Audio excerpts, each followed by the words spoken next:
Olá, seja muito bem-vindo à última análise da Gazeta do Povo. Há poucos dias, o líder político máximo do país disse que os traficantes eram vítimas da sociedade. Hoje, esses coitadinhos colocaram fogo e provocaram o caos no Rio de Janeiro ao reagirem a uma operação policial para desarticular o tráfico de drogas. No pior enfrentamento já registrado na história do estado, foram contabilizadas até agora 64 mortes. Pelo menos 4 policiais estavam em serviço morreram.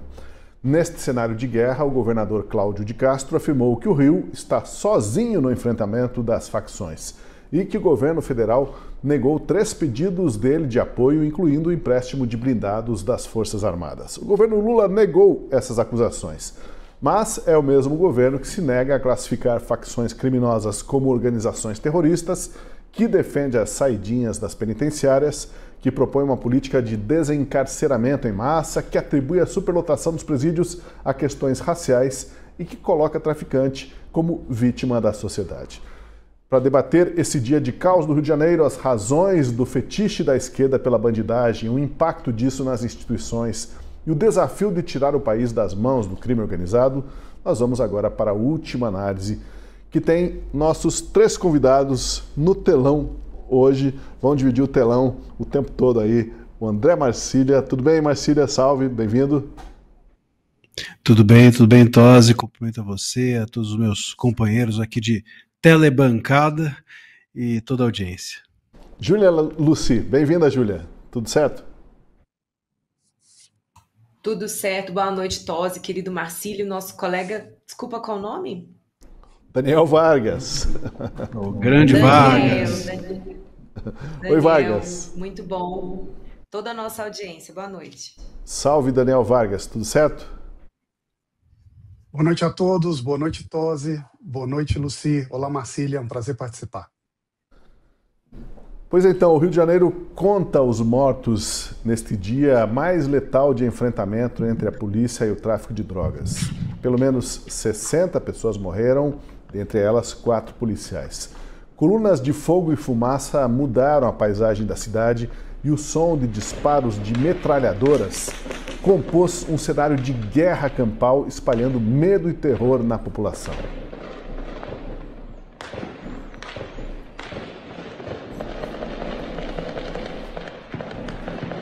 O governador Cláudio de Castro desabafou e disse que o problema extrapola as fronteiras e as capacidades do Estado e apelou por apoio do governo federal e das Forças Armadas.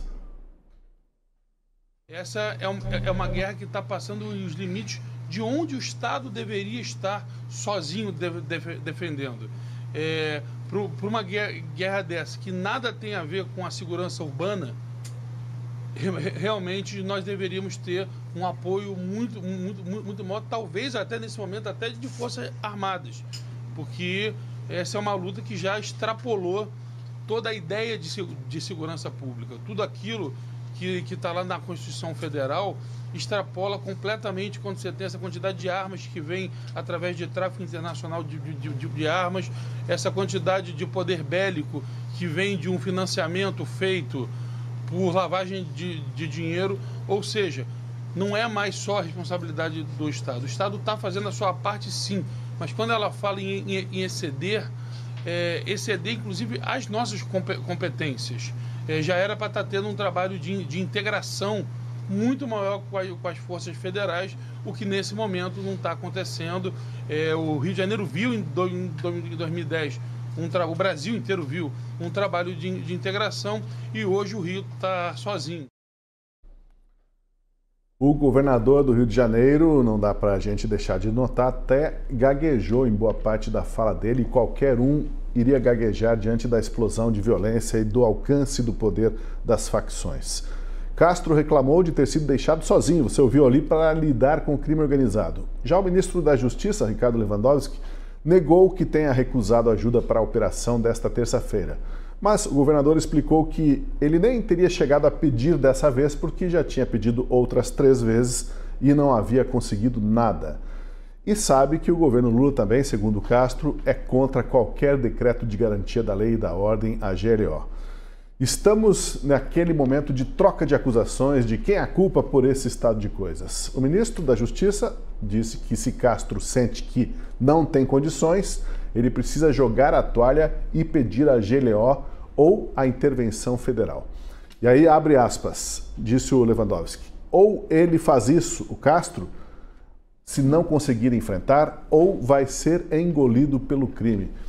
E aí eu começo ouvindo Marcília. Marcília, está se desenhando aí uma intervenção federal no Rio de Janeiro. As circunstâncias são de descontrole e de impotência, né, Marcília?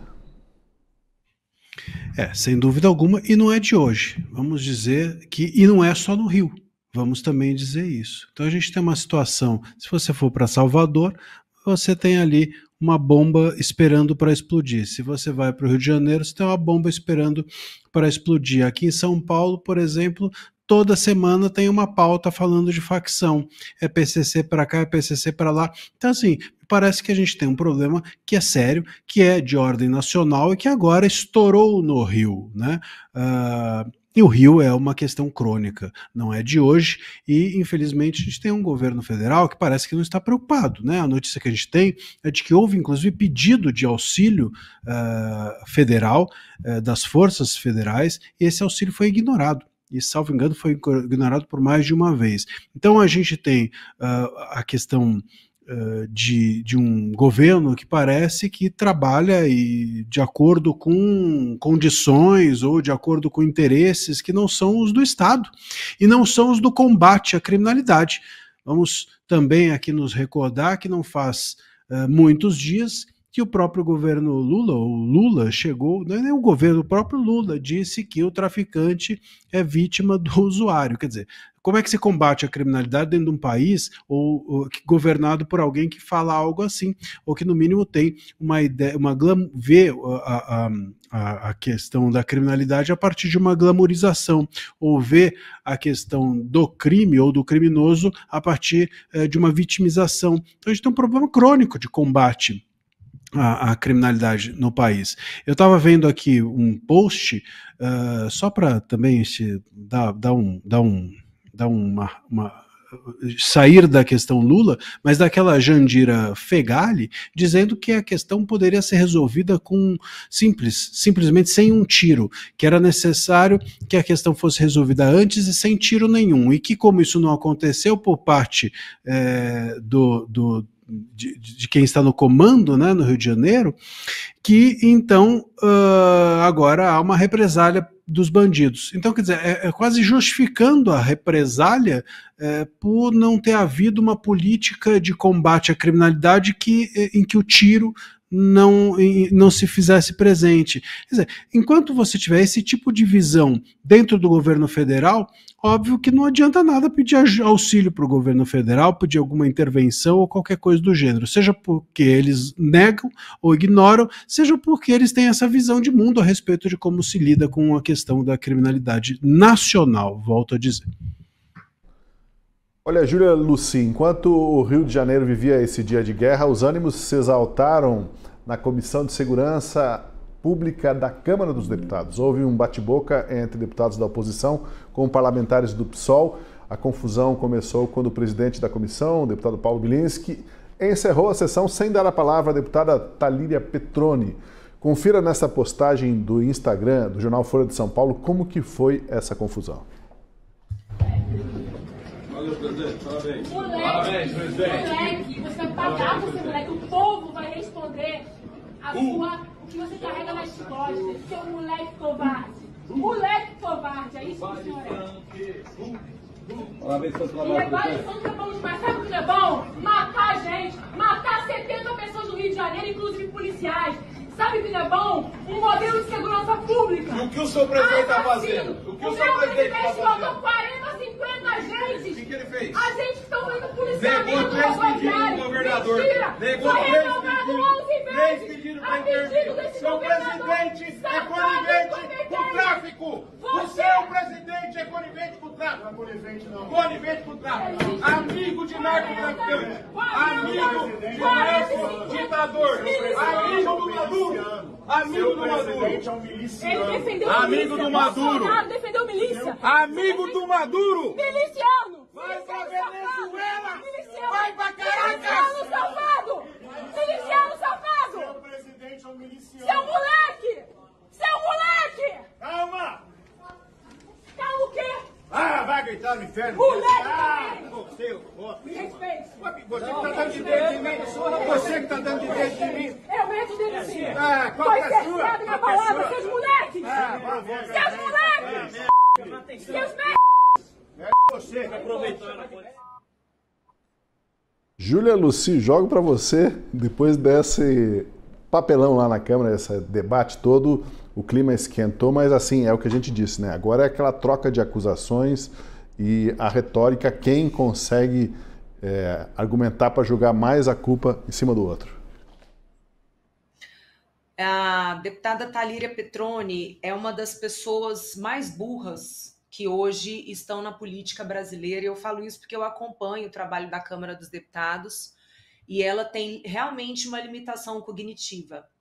Muitas vezes eu me questiono se a dificuldade de interpretação dela é de fato crônica, ela tem essa limitação pessoal e isso acomete boa parte dos brasileiros, ou se ela realmente é uma pessoa muito cínica e finge que não entendeu as coisas. Mas, para além dessa limitação intelectual da deputada, ela se vale do fato de ser mulher para ter uma postura absolutamente indecorosa dentro do parlamento. Só nesse recorte aí a gente viu ela gritar com o deputado Paulo Bilinski e com os outros 2 deputados que começaram a debater com ela. É importante a gente lembrar que debate faz parte, em alguns momentos os ânimos se acalmam, só que ela se excedeu e muito quando ela chama colegas de moleque, quando ela levanta o dedo para esses colegas, e aí ela entra ainda num outro grau quando ela atribui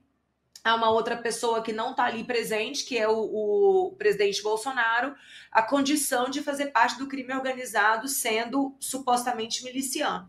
Então, para as assessorias que estão nos acompanhando agora, fica a sugestão, o que é bastante óbvio, que essa deputada merece responder um processo dentro do Conselho de Ética da Câmara, porque o fato de ser mulher, o fato de ser negra, o fato de supostamente vir da favela não a exime em nenhum segundo de ser respeitadora do regimento interno da Câmara. Então, ela desrespeitou muito e ela deveria pagar por isso. Se, neste momento, ela não pagar por essa atitude dela, esse tipo de comportamento vai só aumentar. E essa cena aí, porque ela acha que ela tá arrasando, né? Claro que ela fez de propósito para ser recortado, para ser divulgado, porque aí ela é uma mulher que está lutando contra a opressão do patriarcado, do homem branco, heterossexual no Brasil. Então, tá bancando uma personagem, fazendo um papel aí de palhaça, porque um deputado não deveria se comportar dessa maneira. E a deputada Thalíria Petroni está dentro do PSOL, que é um dos partidos que apoia a DPF das favelas, a DPF 635, que trouxe uma série de restrições para a atuação das polícias nas operações que forem feitas em favelas, a chamada ADPF das favelas. Então, a polícia, por exemplo, ela não pode agir com todos os elementos que ela deveria agir, porque nós estamos falando de uma situação de guerra. Então, não deveria haver restrição, além das constitucionais, por óbvio, à atuação da polícia. Por exemplo, hoje nós tivemos o crime organizado lançando bombas por meio de drone. A polícia não pode fazer isso. Não pode fazer operação com drone. Então, é esse tipo de gente aí que nós vimos, que tem o salário e a sua assessoria pagos com dinheiro público, que está atuando para proteger os criminosos no Brasil. E ela não faz isso sozinha, ela faz isso com todo o PSOL, o próprio PSB, que é o autor da DPF das favelas, e, claro, todos eles liderados e referendados pelo nosso presidente da República, que teve a coragem de dizer que os usuários são vítimas dos traficantes. Olha, Daniel Vargas, daria para comparar a situação no Rio de Janeiro a um câncer, não? Porque não adianta dizer, quem, digamos, é de outra parte do país, dizer assim, ah, mas isso é lá no Rio de Janeiro, não me afeta. O câncer e o crime organizado, como a gente sabe, eles se espalham impiedosamente, né? E o grande risco, Tosi, é que esse câncer pode ter gerado uma metástase que agora se espalhou e nós estamos ainda identificando onde essas células contaminadas estão presentes. E todo dia que passa, um sinal novo da doença aparece. Recentemente nós vimos uma operação em São Paulo e identificou no coração do sistema financeiro brasileiro um conjunto de instituições de investimento que operavam para ocultar e legalizar os dinheiros escusos de organizações criminosas do Brasil. O que mostra que essas organizações deixaram há muito de serem apenas quadrilhas que operam no submundo particular, quem sabe fazendo um crime aqui ou ali para se financiar, e se tornaram verdadeiras redes estruturadas, com conexões nos diferentes eixos de ação no país, com influências na política, financiando candidatos que apoiam as suas ações, com influências na cúpula do setor econômico, como os vimos aqui mesmo em São Paulo com a operação da Polícia Federal, com influência sobre áreas significativas do território brasileiro, em torno de metade dos municípios da Amazônia estão sob a influência do crime organizado. E um estudo feito recentemente, se formos incorporar todas as cidades das Amazônias da América do Sul, incluindo Equador, Bolívia, Venezuela, entre outros países da região, 70% dos municípios têm a presença de organizações criminosas. O que significa que isso deixou há muito de ser apenas um problema particular de um presídio onde tem uma organização que domina e que organiza e controla o comportamento no local, de uma particularidade do Rio de Janeiro, onde existem favelas, em que esses traficantes se organizam e se misturam com milícias para fazer suas atividades sob a sombra da lei, e se tornaram redes transnacionais que participam de tráfico internacional, de droga, de armamento altamente pesado, de produção e fabricação de bens falsificados, como bebidas, combustíveis, e agora afetam, veja só, o próprio agronegócio, com produção de pesticidas também falsificados. Então, deixou de ser apenas um problema particular de segurança pública para se tornar uma verdadeira ameaça à própria ordem nacional, contaminando os diversos setores, influenciando a política, exercendo hegemonia sobre grandes blocos de terra no território e ameaçando a credibilidade e a autoridade do próprio Estado do país.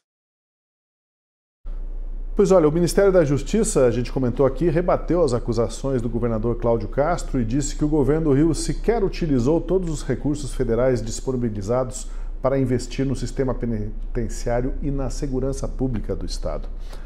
A questão que a gente quer explorar em nosso debate, contudo, não tem a ver com a quantidade de verbas ou equipamentos repassados para o setor de segurança. Tem a ver com a visão esquerdista sobre como a segurança pública deve ser tratada. E na semana passada, a gente precisa lembrar, o presidente Lula declarou que os traficantes são vítimas da sociedade, que era preciso repensar o combate ao tráfico de drogas. Toda vez que a gente fala de combater as drogas, possivelmente fosse mais fácil a gente combater os nossos viciados internamente. Os usuários. Os usuários são responsáveis pelos traficantes, que são, vítimas dos usuários também. Ou seja, então você tem uma troca de gente que vende porque tem gente que compra, de gente que compra porque tem gente que vende. Então, é preciso que a gente tenha mais cuidado no combate à droga. Nesse ponto, eu quero chamar a atenção aqui para uma coluna publicada na Gazeta do Povo pelo jornalista José Fux, foi publicada hoje. Ele diz que a fala de Lula sobre os traficantes e o fetiche da esquerda pela bandidagem. Veja só, como eu disse, a análise foi feita antes de explodir a violência no Rio de Janeiro. Para a Fux, a declaração de Lula entrou desde já para os anais das maiores barbaridades ditas pelo petista em todos os tempos. Mais do que uma obra do acaso, a afirmação de Lula parece revelar muito sobre a visão que ele, o PT e a esquerda, de forma geral, têm a respeito da bandidagem e de como os criminosos devem ser tratados pela sociedade, que encontra ressonância numa parcela considerável do poder judiciário do país. A gente já vai ver uma série de medidas do judiciário que, assim como Lula, implicam em passar a mão na cabeça de criminosos e colocá-los como vítimas da sociedade. Mas eu pergunto, por que essa inversão moral é tão presente no discurso progressista? Quando o bandido é visto como vítima, o que acontece com a noção de responsabilidade, André Marcília? Acontece que ela deixa de existir, né? Essa inversão a qual você se refere, ela tem, na minha visão, como premissa a própria visão marxista, né, de dividir o mundo entre oprimidos e opressores. No momento que você divide o mundo entre oprimidos e opressores, você elege como sistema o sistema opressor, a esquerda elege o capitalismo, então todo mundo que, de alguma forma, por exemplo, vive de bandidagem, né, eles vão ler como uma vítima desse sistema opressor capitalista que não deu a essas pessoas a oportunidade para que elas se tornassem alguma outra coisa. Então pronto, nesse momento eles se tornam vítimas, ao se tornar vítimas, quem tem que ser combatido é o usuário, né? Então por quê? Porque o usuário aí vai... Isso que está na leitura do Lula, né? O usuário é aquele cara que consome, que tem dinheiro para consumir e que mantém esse sistema oprimindo aquelas pessoas que estão vivendo do tráfico.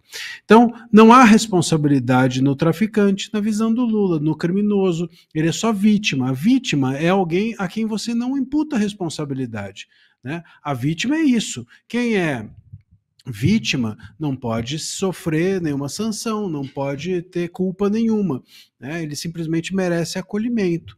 E é disso que se trata, isso cria uma inversão completa de valores. Essa inversão de valores, ela chega a tal ponto que o Lula, nesse discurso ridículo que ele fez a esse respeito, que ele chegou a dizer que o usuário que o traficante era vítima do usuário, ele chega a dizer também que a gente não pode dividir o mundo entre bem e mal. Então você percebe que a gente está aqui diante de uma relativização que não é apenas do crime, ou do traficante, ou do usuário, é uma relativização também de valores, valores inclusive de cunho moral. Então aquilo que é bom, aquilo que é o bem, aquilo que é o mal, passa a ser relativizável também para essas pessoas.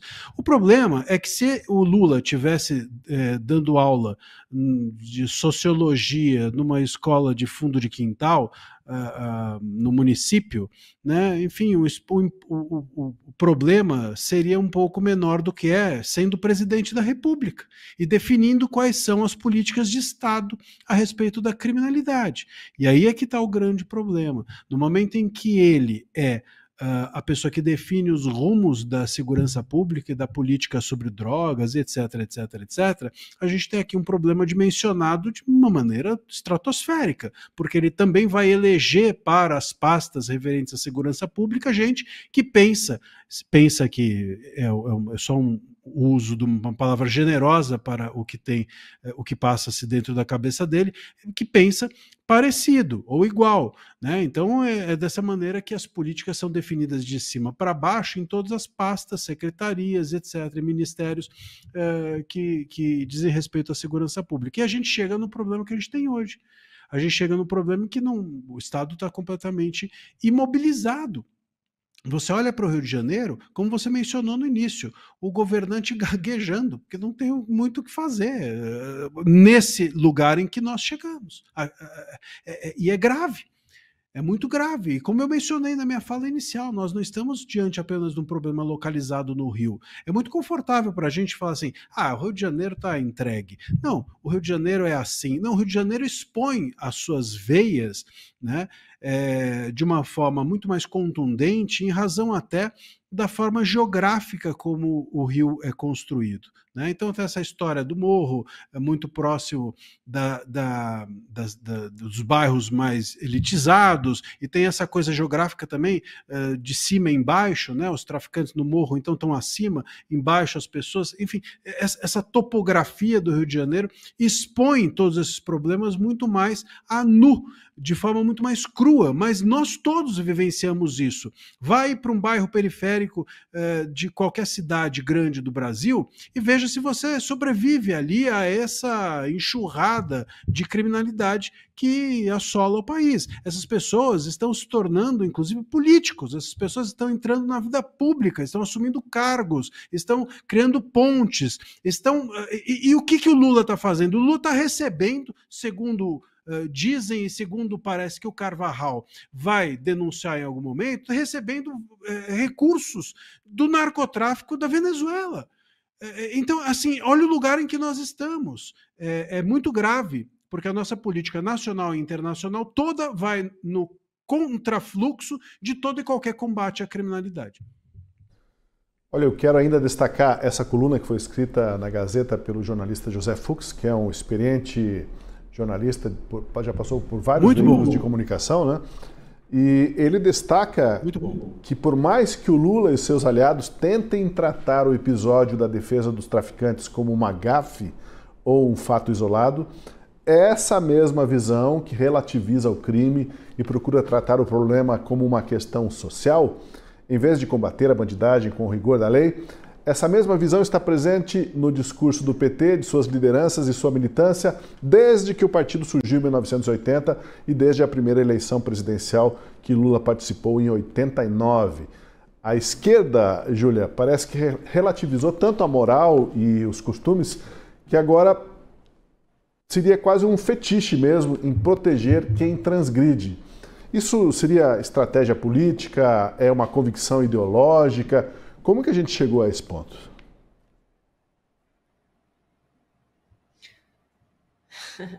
Nós chegamos a esse ponto porque a direita brasileira demorou para existir, demorou para acordar e ainda estamos muito distantes de termos uma participação significativa, digamos assim, nos meios de distribuição de cultura, né? Já dizia Gramsci, ou você se apropria dos meios culturais, na realidade, o que você tem que fazer para vencer uma disputa política é exatamente se apropriar dos meios de disseminação, de produção e de disseminação cultural. Então aí a gente fala de universidade, a gente fala da classe artística, da música, do cinema, aqui no caso do Brasil, das novelas, das igrejas também, né? Muitas igrejas, elas são sim ambientes de nascimento desse tipo de pensamento, numa grande confusão sobre a própria mensagem de Jesus Cristo, né? Existe uma confusão muito grande sobre a tolerância que Jesus pregava com a aceitação do errado. Então, a gente viu essa mistura toda crescer, e boa parte dos brasileiros hoje aceita a ideia de que criminosos surgem pura e simplesmente porque eles não tiveram oportunidade, e quem não deu oportunidade para eles foram exatamente os brancos, homens brancos, héteros, que hoje mandam no mundo, mandam no caso do Brasil, e que, portanto, qualquer tipo de revanche dos oprimidos é absolutamente aceitável, justificável e, acima de tudo, legítimo. Isso é tão grave que hoje nós temos uma das pessoas que está dentro desse grupo, né, dos criminosos, que é o Oruan. Ele foi preso, acusado de uma série de crimes, participação em crime organizado, em associação criminosa, enfim, blá, blá. E quando ele saiu da cadeia, ele foi ovacionado, ele foi recebido por milhares de pessoas que estavam fazendo ali a transmissão ao vivo. Então ele virou um popstar numa espécie de agente revolucionário. Ele é o que dizem, hoje candidato a deputado estadual do Rio de Janeiro. E chegou a ser modelo da marca da grife Osklen, que é uma marca cara, também do Rio de Janeiro. Então, romantizou-se o desrespeito à lei, como se a lei não fosse expressão dessa sociedade que elegeu os seus legisladores. Mas agora, pelo menos, existe alguma consciência desse fenômeno e existem espaços como esse aqui para exatamente a gente identificar e começar a reverter esse processo de aculturamento woke que foi feito no Brasil. Pois é, nessa inversão total de valores, Vargas, a vítima não é quem sofre violência, mas os seus algozes. A polícia é tratada como vilã e os criminosos como mocinhos ou coitadinhos, marginalizados pelo sistema, excluídos do capitalismo malvado, né? Como que essa visão socialista do conflito de classes entra nesse cenário, Vargas? Se o capitalismo e o liberalismo são tão ruins, então o roubo, o assalto podem, numa interpretação extrema, até serem vistos como um gesto libertário, né? Aliás, como já disse a filósofa Márcia Tiburi, que foi candidata ao governo do Rio de Janeiro em 2018 pelo PT, ela afirmou com todas as letras: sou a favor do assalto, e depois se justificou dizendo que era apenas uma provocação filosófica. Mas quando esse tipo de pensamento entra na economia e permeia, né, esse conflito de classes como uma visão de mundo, pode desembocar em situações, interpretações muito equivocadas e muito perigosas, né?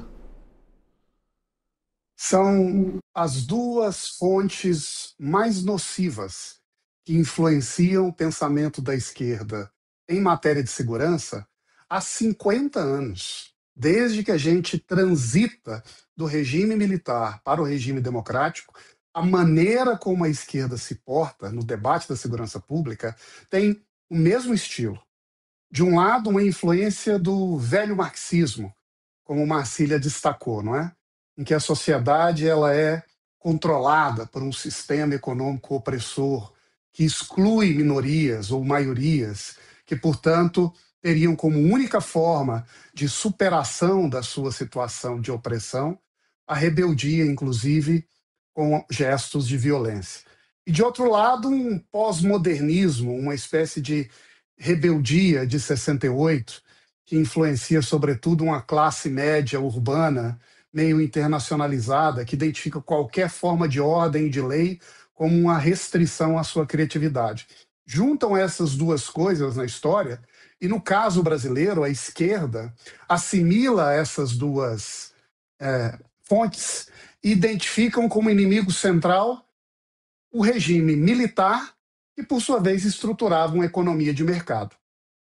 E como solução, abraçam, né, essa versão estranha de direitos humanos, que na verdade não tem nada a ver com direitos humanos, mas é a deturpação da própria ideia de autonomia, que pressupõe a liberdade com responsabilidade, e passa a cultivar como bandeira do jogo político, e isso há quase 50 anos no Brasil, o que eu chamaria de vitimismo, em que todas as vezes em que há algum crime ou alguma ofensa ou alguma ameaça que impõe a alguém uma culpa, a atitude natural da liderança de esquerda é de olhar e dizer: tem alguma injustiça sistêmica por aqui.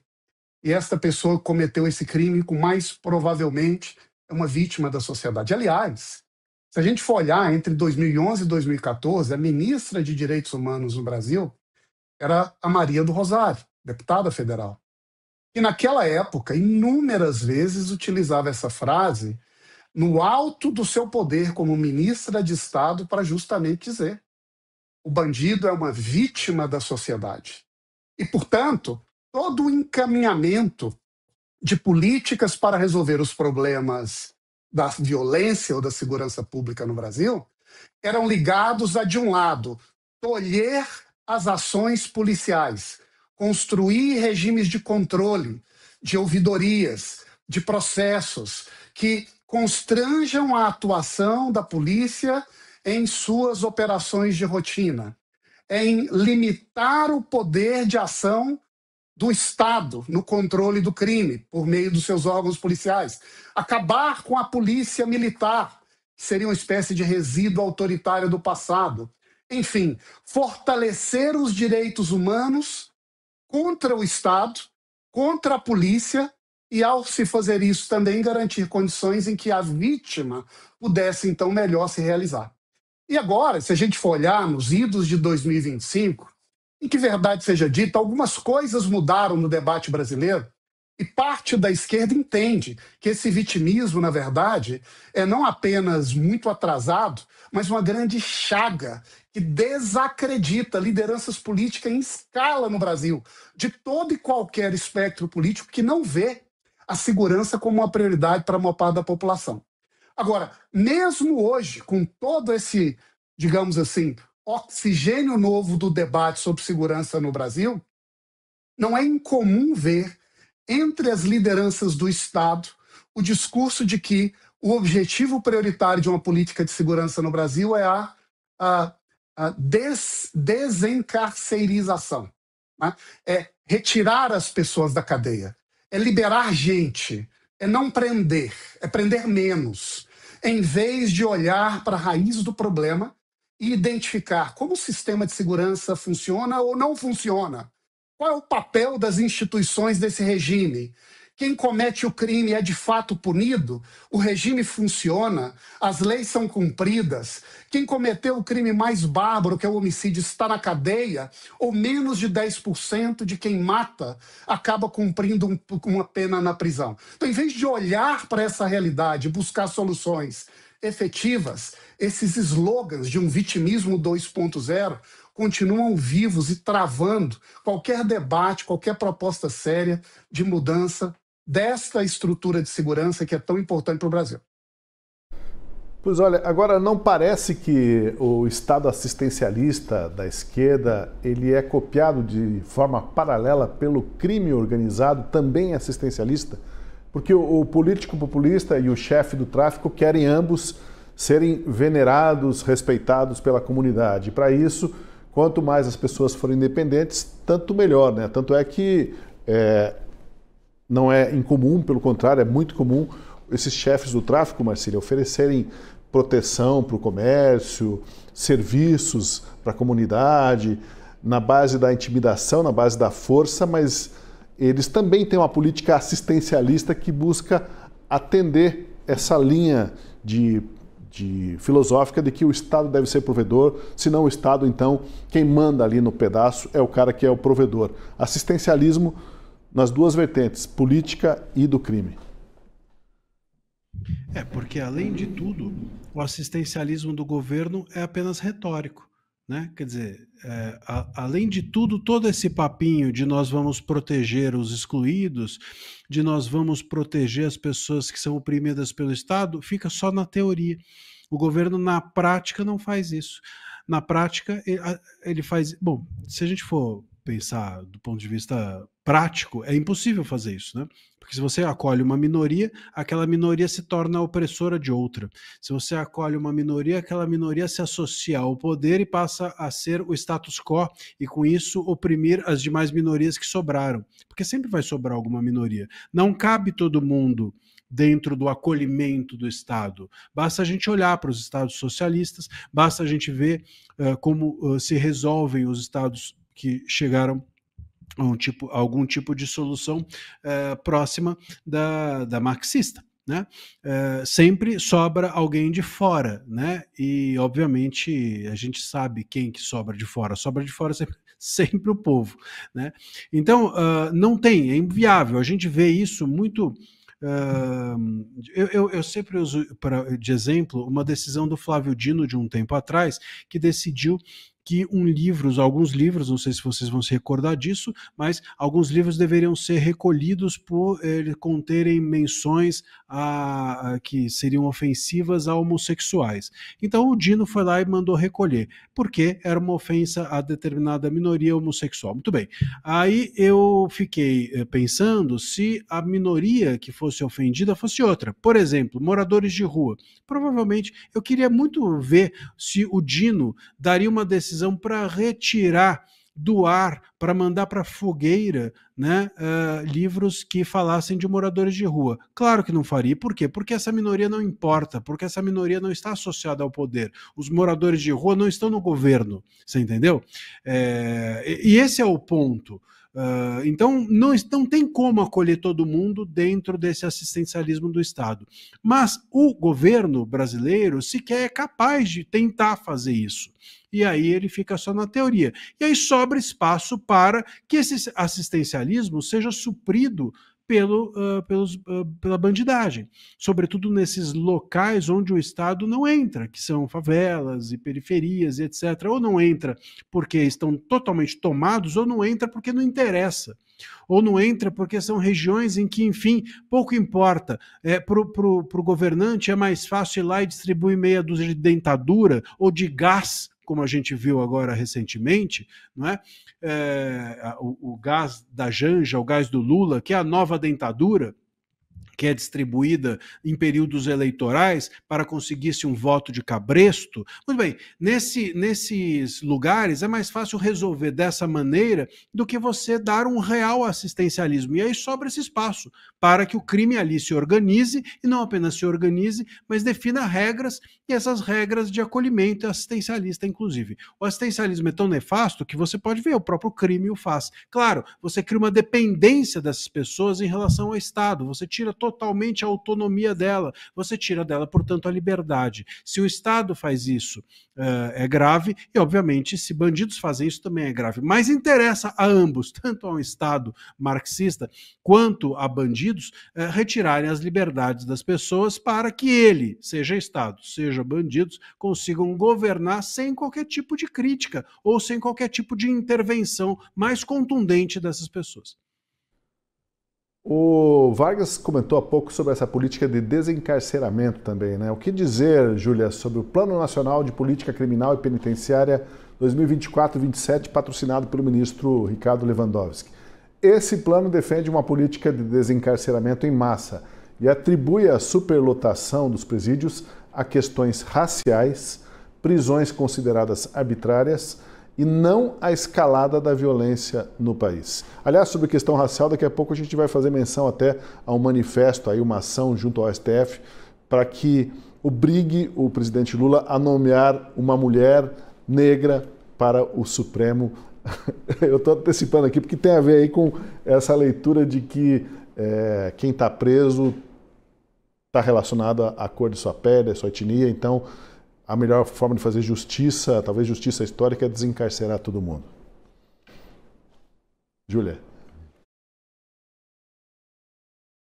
Teu áudio. Júlia? Isso. Ai, desculpa. Eu estava aqui espirrando, eu tirei meu microfone. Nós temos alguns acontecimentos que mostram esse viés, né? Que muito bem Marcília colocou aqui e o Vargas também colocaram. Quando a gente pega aquele julgamento no Supremo Tribunal Federal, que decidiu por descriminalizar o uso da maconha, se eu não me engano foi até 40 gramas, enfim, um dos grandes argumentos, na realidade talvez o argumento central do voto no sentido de descriminalizar o usuário, né, que é pego com aquela quantidade de maconha, foi no sentido de que estavam sendo presas pessoas negras com uma quantidade igual ou inferior a pessoas brancas. E aí, para uma pessoa leiga que acompanhasse aquele processo, aquela votação, até poderia acabar acreditando no argumento que foi exposto, mas em momento nenhum eles trouxeram o fato de que a polícia, para efetuar uma prisão, ela faz um trabalho de inteligência muitas vezes, ou então um trabalho flagrante que decorreu também de um trabalho de inteligência, e ela consegue analisar não apenas pela quantidade de droga que se portava, mas também se a pessoa tinha uma balança, mas também se a pessoa batia ponto em determinado local com certa frequência, se na lista de telefone dela tinha lá uma série de consumidores. Então a polícia, com esses elementos, chegava à conclusão de que se tratava de um traficante e não de um usuário. A polícia não olha a cor da pele da pessoa. Isso é uma mentira. Isso é uma mentira. Infelizmente, existe uma coincidência. Se a gente pegar os vídeos que estão circulando hoje de quem foi apreendido pela polícia, 90% são negros. São pessoas pardas, pessoas negras. Agora, vamos dizer que elas foram apreendidas porque são negras? É um desrespeito tão grande com o policial, e aí existe uma contradição intrínseca no argumento. Porque se os esquerdistas são tão pró-Estado, eles primeiro precisariam compreender que a polícia é o braço armado do Estado, que detém, inclusive, o monopólio do uso da força. Então, ir contra a atuação da polícia é contra ir a atuação do Estado. É contraditório entre si. Então, no caso, eles estão acendendo uma vela para Deus e para o capeta quando condenam a atividade policial e, ao mesmo tempo, defendem aumento de impostos e expansão da máquina do Estado. Não tem como. Se houvesse lógica no raciocínio, eles deveriam ir apenas por uma linha de pensamento, ou uma coisa ou outra. Pois bem, esse foi o argumento do julgamento do Supremo que descriminalizou o porte da maconha. No dia de hoje, o Conselho Nacional de Justiça tomou uma decisão, eu não vi quase ninguém da imprensa ainda comentar isso, tomou uma decisão no sentido de proibir a Polícia Militar de solicitar diretamente à Justiça que efetue, por exemplo, buscas e apreensões. A partir de agora, a Polícia Militar necessariamente vai ter que pedir a manifestação do Ministério Público para que esse solicite busca e apreensão. Porque, na interpretação do Conselho Nacional de Justiça, a Polícia Militar tem a limitação constitucional, ela por si mesma não pode fazer uma série de coisas. E também entra nesse argumento a DPF das favelas. E vimos já diversos programas, sendo um deles o Pena Justa, que é liderado pelo ministro da Justiça, Ricardo Lewandowski, ex-ministro do Supremo, que busca estabelecer condições dignas de cumprimento de pena, sendo uma dessas condições exatamente o desencarceramento. Pois, senhoras e senhores, o que falta no Brasil é sim cadeia. Já está aprovado, esse é um próprio estudo do Conselho Nacional de Justiça, que o magistrado, quando na análise e na decisão da pena, ele tende a colocar a pena mínima, exatamente porque ele sabe dessa superlotação. Então, existe sim superlotação do sistema carcerário no Brasil, isso é indiscutível. Assim como também é indiscutível que isso não deveria acontecer.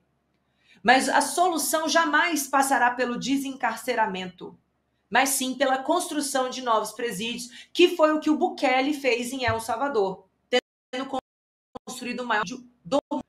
Então, o que deveria acontecer no Brasil, na realidade, é oferta de vagas. Jamais esse discurso de que as pessoas estão sendo presas porque são pretas e permanecem presas porque são pretas. É uma grande mentira e que nós temos dados para rebater. Júlia, você fez menção a alguns aspectos jurídicos aí que tem a ver com a pergunta que eu quero fazer em seguida, perguntar para o Vargas.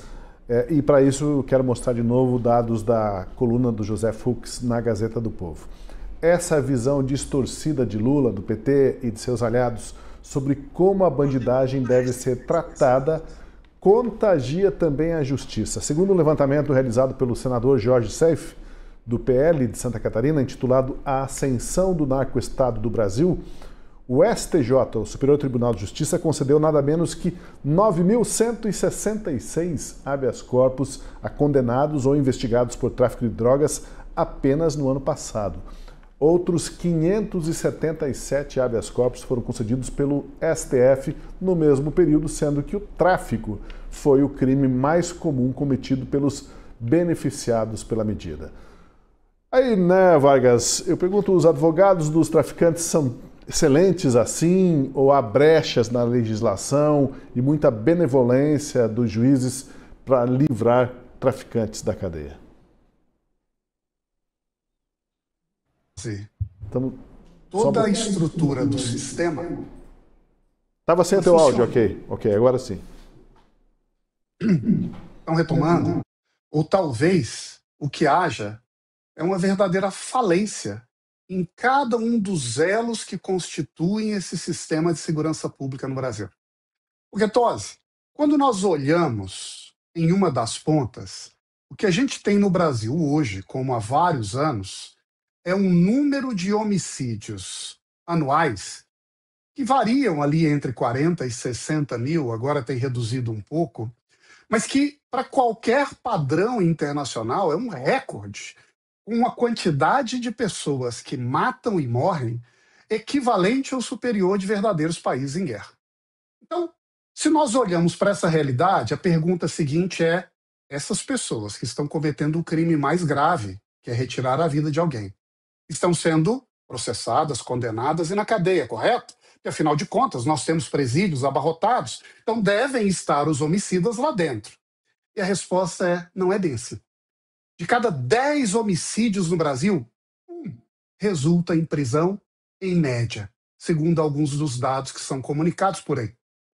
O que significa que se mata demais e se prende de menos. E mesmo essas pessoas que são presas acabam com grande frequência tendo o seu processo interrompido pela prescrição. Então, começa um processo de investigação, que no Brasil funciona de mal a pior, por falta de estrutura do poder de investigação policial. Finalmente, se coletam informações e o Ministério Público entra com ação na Justiça.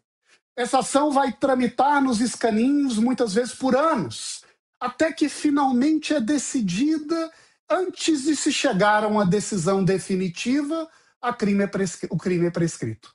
E aí, com grande frequência, é onde chegam esses habeas corpus, que acabam liberando da prisão esses criminosos. E quando nós falamos de homicídios combinados com tráfico, combinados com crime organizado, já não estamos mais falando apenas de faltas subjetivas, de culpas individuais que merecem pena. Estamos falando de ações que colocam em xeque a própria autoridade do Estado. Mas eu digo isso, Tosi, porque eu creio que na base do regime de segurança brasileiro está o que eu diria de uma falência em escala. Porque a verdade é que o sistema inicial de coleta de provas para instruir as investigações do Brasil parece falho.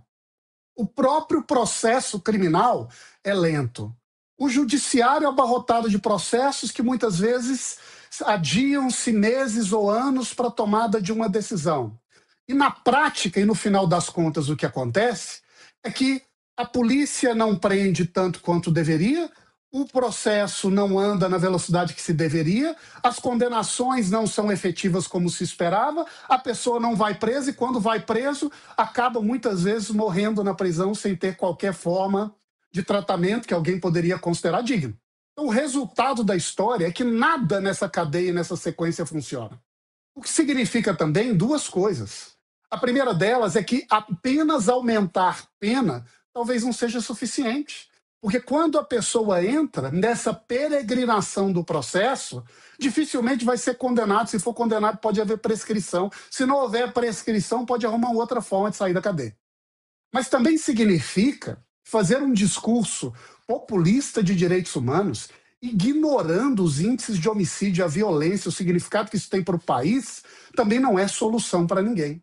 E me parece que no meio desse processo, é fundamental para o país fazer um debate sobre segurança que também incorpore, dentro da agenda de soluções, reformas nos processos, para que essa linha de transmissão no sistema de segurança funcione. Porque eu creio, sinceramente, que mais importante do que aumentar ou diminuir pena, prender mais ou prender menos, é uma comunicação clara para a sociedade brasileira de que a lei é para valer.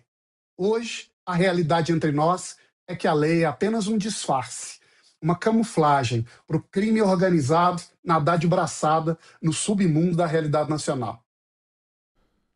Pois então, essa romantização aí do crime não é só um fenômeno da realidade brasileira, da esquerda brasileira. Estamos aí testemunhando a situação na Venezuela, um estado capturado tanto pela ideologia como pelos cartéis. A conivência com o tráfico virou um instrumento de poder. Na Colômbia, o presidente esquerdista Gustavo Petro declarou que a cocaína só é ilegal porque ela é produzida na América Latina. Disse que cientistas teriam descoberto que a droga não é pior do que o uísque. E aí, Marcília, é mera coincidência esse alinhamento dos regimes de esquerda com uma boa vontade com o narcotráfico, ou existe realmente mais afinidades do que aparentam à primeira vista? Pois é, a gente tem visto, né, um alinhamento das esquerdas com o narcotráfico, a gente tem visto um alinhamento das esquerdas com ditaduras, a gente tem visto um alinhamento das esquerdas com tudo o que não é democrático, porque afinal de contas a democracia hoje está, sobretudo os regimes democráticos, estão associados ao capitalismo. As democracias modernas são todas elas capitalistas, não é? E se você precisa ser contra o capitalismo, então você precisa ser contra a democracia. E aí eles começam a inventar que é o conceito de democracia, de uma democracia autoritária, democracia vigilante, democracia não sei o quê, democracia militante. Eles começam a inventar esses diversos conceitos, relativizando a democracia e dizendo que a democracia é algo diferente daquele lugar onde as liberdades brotam, né? Então, me parece que é isso. Se a gente tem por premissa que as esquerdas hoje estão distanciadas do capitalismo ou que enxergam o capitalismo como um mal, bom, então elas precisam ser opostas a países capitalistas. Hoje, se você olhar por aí os países que não são capitalistas, eles são exatamente os países aos quais o Lula tem tido aderência, né? Você olha para Cuba, você olha para Venezuela, você olha para países que estão para a Coreia do Norte, você olha para a China, enfim, não são países capitalistas, né? A China tem um capitalismo ali de Estado, né, vamos dizer assim, e assim por diante. Então, eu atribuo essa proximidade das esquerdas com o narcotráfico a partir, ou se a gente for ser direto, né, as esquerdas associadas aos países de esquerda ou os governos de esquerda que estão associados ao narcotráfico, estão associados por essa razão, a meu ver, no sentido de que eles se distanciam do capitalismo e se aproximam de países fechados. Os países fechados hoje vivem como? Eles vão viver de quê? Eles acabam vivendo de narcotráfico. Me parece que é por aí. Agora, a gente tem um problema muito sério se nós também, e eu não gosto de fazer isso, se nós condenarmos a esquerda ou as esquerdas de uma forma genérica. Não, as esquerdas, se elas estão associadas ao narcotráfico, então elas precisam deixar de existir, então elas precisam ser criminalizadas, porque é exatamente o que eles tentam fazer com a direita. Então eu acho que a esquerda não é isso. A esquerda é mais do que isso. A esquerda deve ser muito mais do que o que, por exemplo, o governo Lula tem feito, ou muito mais do que o Maduro tem feito. Isso não é esquerda. A esquerda precisa fazer parte do jogo político. O que parece que o governo Lula, Maduro, Cuba, esses países, enfim, de alguma forma fizeram ou pretendem fazer, é algo que a gente tem que chamar não de esquerda, mas que a gente tem que chamar de regime autoritário, totalitário ou ditatorial. A gente sabe que a bebida alcoólica é maléfica, né? E pode até ser letal nesses tempos de metanol, né? Mas dizer que, Júlia Lucy, que a cocaína não faz mais mal do que o uísque, não é pior do que o uísque, por parte do Gustavo Petro ali, é estranho ouvir de um presidente de um país, não? Estamos sem teu áudio.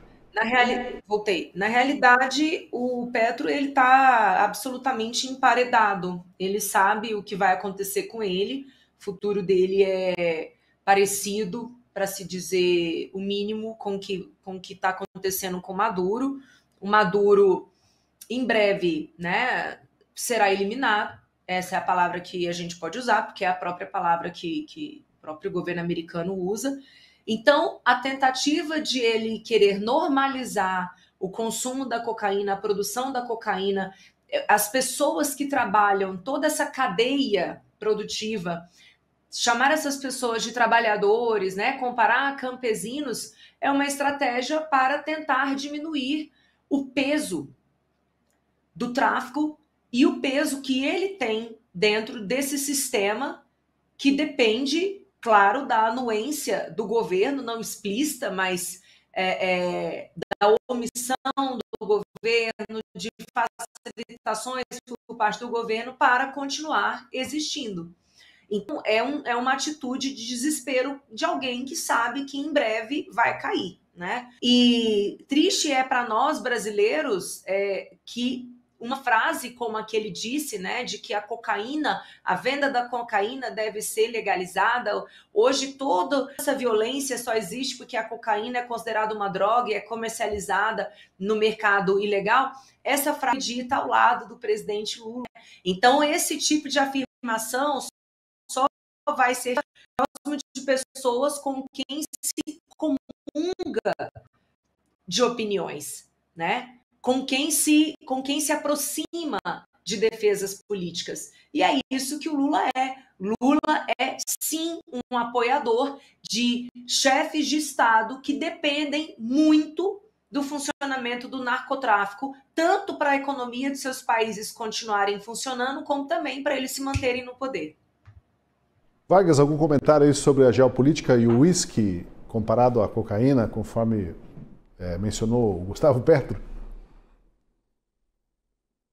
Olha, Tosi, eu olho para uma frase como essa e o que eu sinto é um sinal de imenso desespero, quase como se estivesse perdido, sem saber o que vai acontecer amanhã, porque o que ele quis dizer exatamente com esta mensagem? Quis transmitir apoio aos traficantes ou aos criminosos que eventualmente trabalham com o tráfico de drogas no seu país? Espero que não. Quis defender a importância de se legalizarem drogas de todos os tipos, porque isso seria a melhor maneira de tratar essas questões como questões de saúde e não como práticas que deveriam ser tolhidas desde o início na sociedade? Espero que não. Na verdade, eu não sei o que o Petro quis com esta ideia. E me parece que tem um problema análogo que tem nessa questão da segurança e do tráfico misturado a isso. A esquerda tem uma romantização, não é, dessa criminalidade, mas tem também uma incapacidade completa de entender e reconhecer o comportamento das pessoas, inclusive das pessoas mais simples. Não é verdade, eu creio que soaria até ofensivo para as pessoas mais pobres a ideia de que, porque se é pobre, se tende a cometer um crime. A vasta maioria das pessoas, na realidade brasileira, são pobres. Nem por isso acordam durante a manhã e vão para o trabalho pensando em que crime eu vou cometer. Se a gente for olhar, mesmo na comparação internacional, a Índia, o país mais populoso do mundo, também é, em termos per capita, um país muito mais pobre do que o Brasil. Mas lá na Índia, a criminalidade é muito inferior à brasileira. Portanto, não é possível dizer que simplesmente porque se é pobre, se tende a cometer um crime. E se a gente for olhar no Brasil, o estado do Piauí, ainda é hoje, no Nordeste, no Brasil, embora esteja melhorando rapidamente, um estado bastante pobre, mais pobre do que muitos na própria região. E também é um dos estados relativamente menos violentos do Brasil, com as menores taxas de homicídio entre todos os estados do Nordeste. Portanto, essa associação entre vitimismo, pobrismo, coitadismo, como uma licença para a imoralidade em última análise, como uma autorização, um reconhecimento, um passapano para alguém que decide, em face da sua situação, provocar um dano a outrem, é, na verdade, uma grave ofensa à moral, ao comportamento, à forma como as pessoas simples se veem e se comportam, no Brasil, mas também em outros países. E como não conseguem enxergar essa dignidade que vai além da situação econômica e que caracteriza as pessoas como elas são, em vasta quantidade de casos, como eu tenho estressado, acabam também buscando uma espécie de saídas honrosas, ou de explicações miraculosas, ou de vitimismos às avessas. Então, você fala isso com a produção de droga no Brasil, porque isso acontece aqui e não acontece na Escócia, porque se fosse lá seria autorizado. Tudo isso é, a meu ver, só mais um sinal de uma imensa confusão, que em última análise retrata uma completa cegueira, uma incapacidade de enxergar as pessoas como elas são e, a partir daí, de pensar de forma racional, construtiva, como enfrentar e resolver os problemas.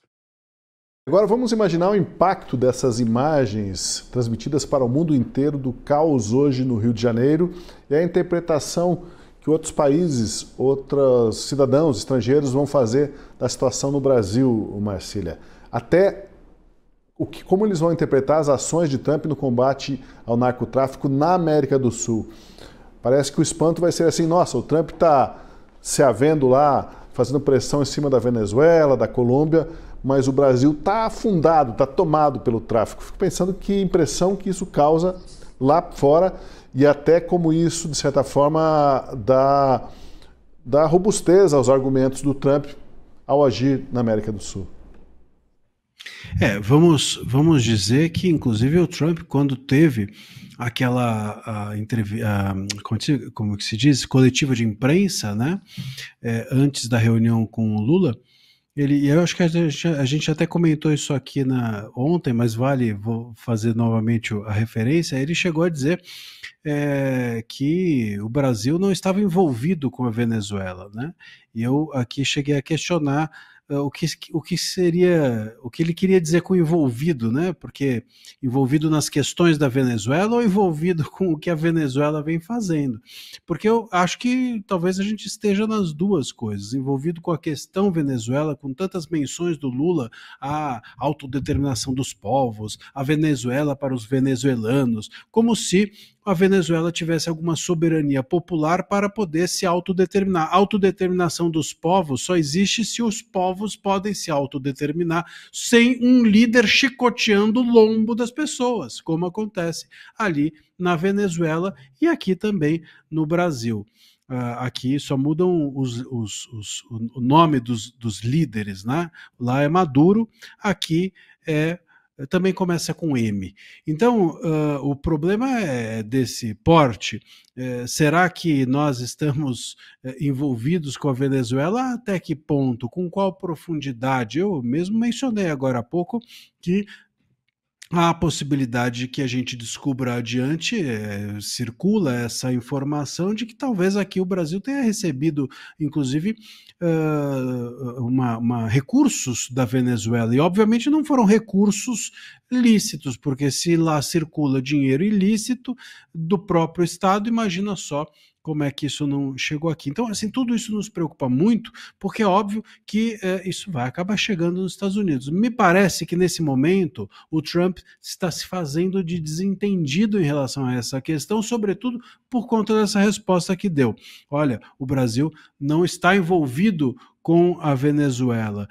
Isso não tem nada a ver com o Brasil. Ele chegou a dizer, nós podemos até, para o jornalista, nós podemos até conversar sobre isso, mas isso não é uma questão a ser tratada com o Brasil. E tomara que o Trump continue achando que essa não é uma questão a ser tratada com o Brasil, porque eu temo o momento em que, além de todos os problemas que a gente já tem, ainda tenhamos de prestar contas do porquê que estamos batendo palma para a Venezuela, para o Maduro, para as arbitrariedades ocorridas lá. Vamos nos lembrar que quando ocorreu vamos botar aqui bem entre aspas, as eleições na Venezuela, o Celso Amorim foi para lá bater palma, foi para lá para passar vergonha. Eles deram um passa-moleque no Celso Amorim, que não é muito difícil, porque eu acho que ele passou a vida recebendo passa-moleque do jeito que ele trata as coisas. Mas, de qualquer maneira, imagina só, recebemos um passa-moleque. Eu me lembro que, à época, quando isso ocorreu, houve até uma reunião, alguns dias depois, na OEA,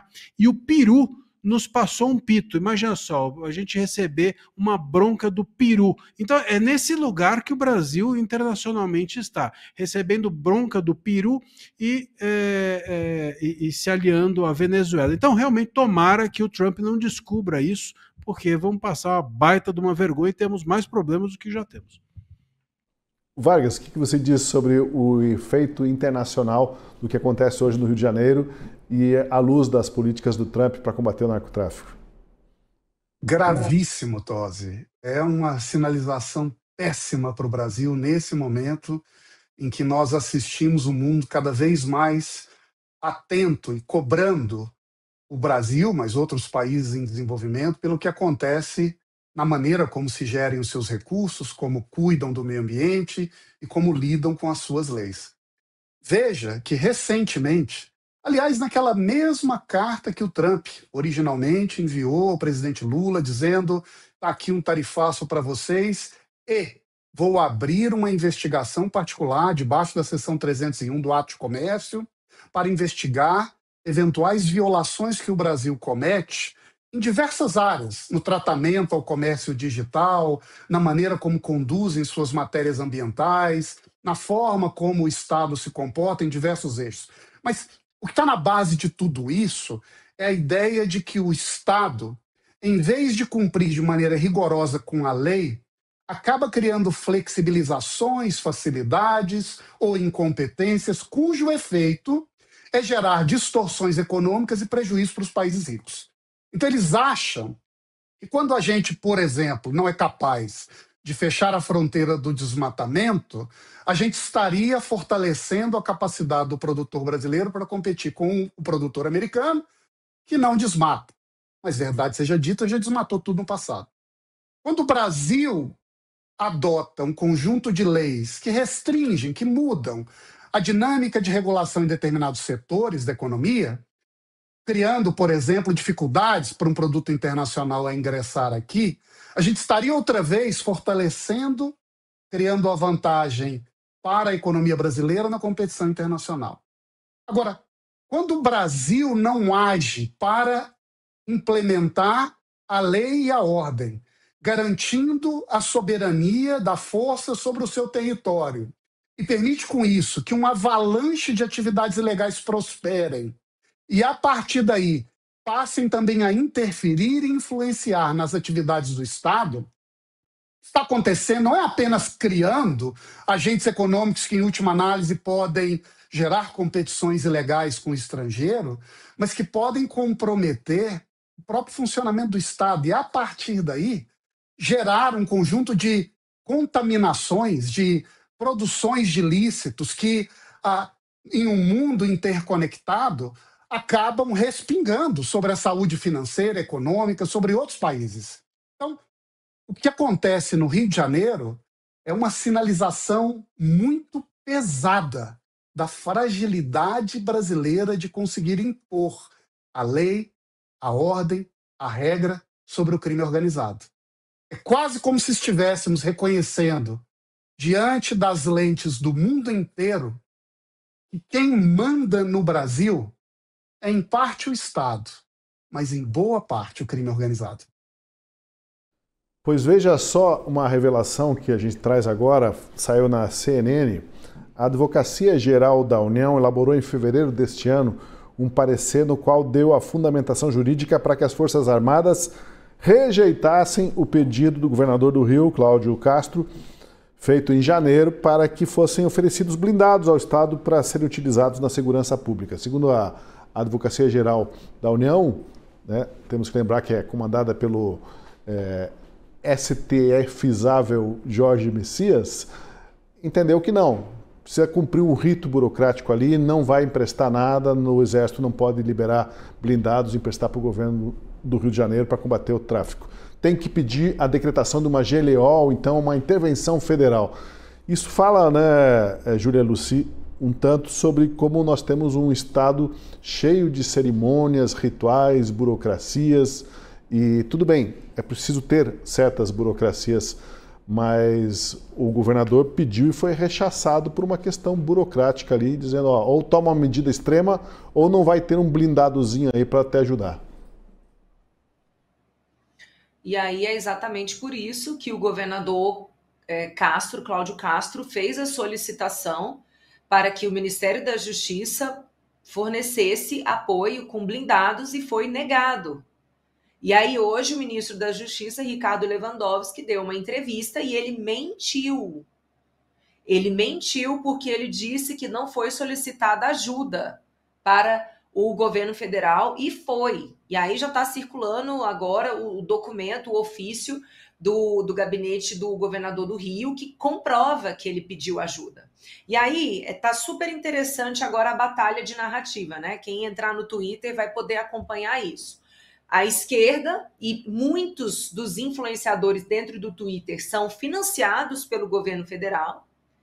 Isso não é velado, isso é super conhecido. Eles se reuniram no gabinete ali com a Janja e eles recebem recursos do governo, muito dinheiro, inclusive, para ficarem o dia inteiro no Twitter lançando a narrativa do governo. Então, eu já, há uma hora atrás, eles estavam emplacando a ideia de que Cláudio Castro não pediu ajuda.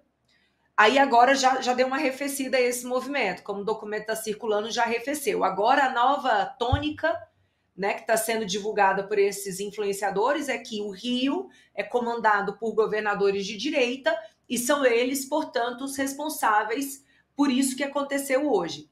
Só que, obviamente, todos os elementos que nós trouxemos aqui, que foram decorrer de decisão do Supremo, do CNJ, do Ministério da Justiça. Agora, essa informação, né, que o Messias subsidiou essa negativa de fornecer blindado, nada disso aparece. Esses entraves pela esfera federal, sobretudo o Juário Federal. O que a da esquerda agora coloca é a segurança pública é responsabilidade dos estados.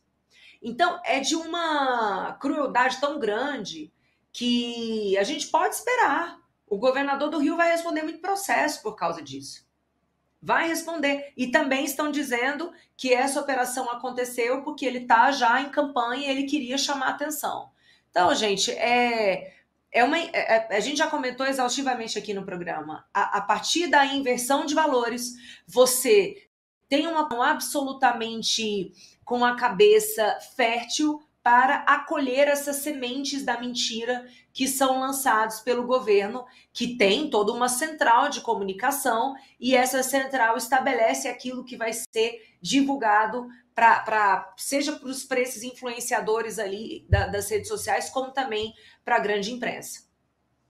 O Comando Vermelho e outras facções são hoje um estado dentro do estado no Rio de Janeiro e não é de hoje. Controlam o tráfico de drogas, mas não só isso. A gente já mencionou, cobram pela segurança do comércio, aplicam taxas sobre serviços de gás, telefonia, gatonete, controlam até a liberdade de expressão, disseminando um discurso oficial permitido lá nos morros cariocas. Em El Salvador, quando chegou uma situação extrema de falência do Estado, surgiu a figura de Bukele. E aí eu queria saber, Marcília, a segurança pública vai ser um tema prioritário nas eleições de 2026, em função dos fatos de hoje e em função também de Lula ter pautado o assunto ao fazer aqueles comentários infelizes, como ele disse da semana passada. Agora não tem jeito, eleição está na pauta, eleição não, segurança está na pauta da eleição? Ô Tosi, olha, acho que não. Acho que não por duas razões. Primeiro, e o Brasil, né, nesse sentido, nós somos abundantes de absurdos, né? Então são muitos os absurdos. Nós não temos um absurdo só. Então o absurdo de hoje, ele é superado pelo de amanhã. Hoje a gente está discutindo essa loucura toda. Daqui 2 dias o ministro Moraes dá uma liminar para o Brasil sair rodando em giro, que nem peão, até a Rússia, sei lá, qualquer coisa bizarra, e pronto, o assunto vira outro, né? Então, ou eles nomeiam, como a gente estava falando aí, uma indígena transexual sem perna, vegana para o STF, para atender as minorias, e assim por diante. Então, a gente tem uma questão aqui no Brasil, que é a nossa capacidade de sempre superar o absurdo de hoje por um outro amanhã, normalizando do dia anterior. Essa é uma capacidade que temos. Não tem para ninguém. Se somos um país capaz é de gerar absurdos. E isso, até as eleições, me parece que vai fazer com que esse absurdo da segurança pública seja, sem dúvida, um tema, mas não acho que vai ser o tema. O tema vai ser Moraes, o tema vai ser anistia, o tema vai ser STF. A questão da segurança pública vai ainda enfrentar um problema que é o seguinte, não tenham dúvida, no dia em que um político de direita, no ano que vem, puser na sua campanha eleitoral a fala do Lula dizendo que a culpa do traficante é o usuário, vai vir uma decisão do ministro Moraes, mas não tenha dúvida, dizendo que há uma forte descontextualização, concedo em 24 horas liminar para retirar do sítio eletrônico esse conteúdo gravemente descontextualizado da fala do presidente e que impacta diretamente na ordem do pleito eleitoral e blá, blá, blá, blá, blá, blá, e pronto, o assunto Lula falando de traficante vai ser proibido. E assim como se a AGU, os erros aí da AGU, como mencionados pela Júlia Luci, vamos lembrar que muito provavelmente o AGU que errou vai estar na cadeira de ministro do STF, o que facilita também que ninguém possa falar nisso. Então, seja por uma questão de censura, seja por uma questão dos absurdos são tão grandes que muito provavelmente falaremos mais de STF e Moraes do que de segurança pública no pleito eleitoral do ano que vem, eu acredito que esse assunto, que hoje está tomando as páginas de todos os jornais, não será o astro das eleições do ano que vem. E o assunto que não pode passar batido hoje, a gente comentou aí de leve, né? Falando em ideologia, vamos citar essa notícia pitoresca. O grupo de advogadas foi ao STF pedir que Lula seja obrigado a indicar uma mulher negra para a vaga do ministro Luiz Roberto Barroso. A esquerda, Vargas, está judicializando até o gênero e a etnia de quem vai vestir a toga, né? Tudo agora é identidade, nada mais vai na base do mérito. O identitarismo, Tosi, se deixado à própria sorte, ele tem uma imensa capacidade de revelar-se ridículo. O que nós estamos assistindo é com uma postura de grupos identitários que acham que é legítimo invocar uma ordem do Estado para comandar a presidência da República e indicar alguém dos seus. A verdade, Tosi, é que esse discurso identitário ele se popularizou no Brasil distorcendo o direito de direitos humanos, o discurso de direitos humanos, e sempre invocando cada vez mais a bandeira policial. Então, em nome da proteção de grupos de identidade, nós vamos agora aprovar uma lei que ameace de prisão, inclusive em flagrante, sem direito à fiança, quem fizer uma piada contra determinado grupo ou minoria. Nós vamos agora aumentar penas, vamos tornar mais robusta a ação do Estado para punir quem ousar tocar a sensibilidade desse grupo. E agora, querem que o Supremo, outra vez, não é, intervenha para comandar qual vai ser o gênero, qual vai ser o atributo de quem vai ser indicado para o Supremo. A verdade, Tosi, eu vou ser muito direto, é que quem hoje mais se aproxima de um discurso fascista no Brasil é esse identitarismo radical. Pois é, a Júlia Luci, você é mulher, tem metade do lugar de fala aí, porque você é branca, então quero te ouvir aí, pelo menos, né, dentro dessa lógica aí, dessa turma, o Marcília... Fazer meia interrupta, mas eu acho que a gente podia lançar aqui a candidatura da Erika Hilton para o STF. Porque atende... Dá ideia, não. Atende todos os requisitos, é isso, Marcília? Depende do ponto menos de vista... o jurídico, que não importa. Gente, eu vou colocar num outro ponto de vista aqui. Qual foi uma das grandes linhas do marketing da campanha do Lula? O Lula, ele teve a maioria dos votos femininos, Bolsonaro perdeu muito voto das mulheres, e ele fez a campanha dele em cima disso. Meus ministérios serão ocupados por mulheres, eu sou pró-mulher, eu acho que mulher tem o mesmo peso ou mais peso do que o homem, sobretudo a população negra, a mulher negra. Ele fez essa propaganda e muita gente votou nele por causa disso. Então, não é absolutamente descabido o pedido desse grupo de advogadas, porque se o Lula não faz uma nomeação agora, na segunda vaga que ele tem a oportunidade de indicar para uma mulher, ele está cometendo estelionato eleitoral. Porque muitas mulheres votaram nele por causa desse tipo de promessa, que é absolutamente descabida e absolutamente inconstitucional. A nossa Constituição, ela é bem clara quando ela diz que todos serão tratados iguais, né, perante a lei. São todos iguais perante a lei. Então, qualquer tipo de discriminação deveria ser visto como inconstitucional e o que o Vargas falou é absolutamente correto. É você aceitar essa pauta identitária, ranquear as pessoas por ordem de importância, a depender da cor da sua pele, isso é uma política nazista. Você precisa estabelecer um tribunal racial, você submete as pessoas a essa análise e, a depender do tom de pele, ela está acima ou está abaixo. Ora, isso é racismo. E foi isso que sempre foi praticado pelos nazistas, por exemplo.